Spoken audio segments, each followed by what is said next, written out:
Hari ini saya lagi menyiram ubi yang baru ditanam ya tadi siang, panen langsung tanam lagi nih. Nah, ini lagi disiram-siram. Nah sahabat semua, saya bercerita tentang ubi ya. Ubi ini ternyata sejak dulu keluarga saya nih selalu tanam ubi. Kenapa? Karena sangat menguntungkan. Banyak lahan-lahan terbuka di sini ya, gak ditanami ketika musim kemarau karena air itu sangat terbatas ya kalau musim kemarau. Sekarang kan udah masuk musim kemarau juga nih. Nah, sehingga banyak tanah yang terbengkalai, tidak ditanami apa-apa.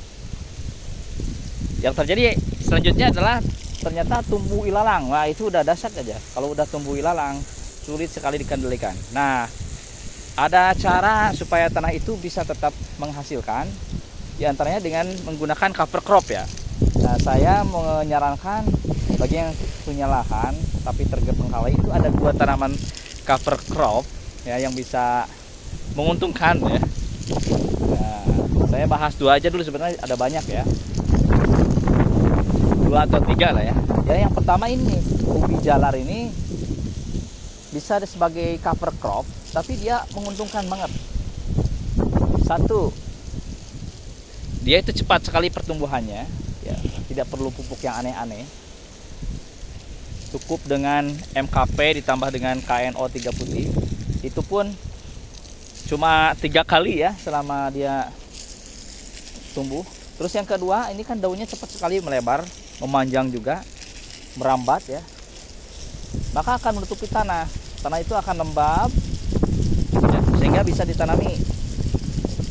Misalkan pohon pisang ya, yang lain-lainnya. Jadi masih bisa ditanami. Terus yang ketiga, nah, nanti kan ubi jalar menjelang dia akan berbuah sekitar usianya 1,5 bulan. Bulan setengah ya. Kisaran ya 6 mingguan. Dia itu kan harus di pruning. Nah, masih ada gunanya lagi. Jadi pucuk-pucuknya ini sebenarnya bisa dimakan. Tapi salah satu yang terpenting untuk tanaman untuk hewan ternak ya. Untuk hewan ternak bagus banget. Jadi kita bisa mencampur pakan pabrikan ya, cukup jangan terlalu banyak supaya modal nggak boncos kalau yang ternak ayam ataupun bebek ya. Kemudian ditambah dengan bekatul sedikit aja, ditambah dengan ini daun-daunan yang direbus dulu tentunya. Nah, jadi anaknya keuntungannya seperti itu. Terus yang kedua, tanaman yang kedua ya, cover crop yang kedua adalah labu kuning. Labu kuning pun sama semua. Pucuknya itu bisa dimakan. Kemudian dia akan tumbuh melebar sehingga menutupi tanah-tanah itu, tanah-tanah yang kering di musim kemarau. Kalau ada tanaman labu enggak ya, enggak kering, dia akan tumbuh. Hampir mirip cara tumbuhnya ini dengan ubi jalar.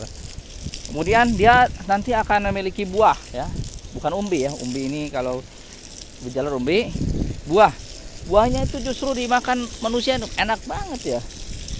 Kemudian yang kedua, umbinya ini loh, umbinya itu untuk pakan ternak juga bisa. Bahkan ini yang terbaik ya, terbaik. Nah, bahkan untuk penderita gagal ginjal, ubi itu sangat dahsyat sekali.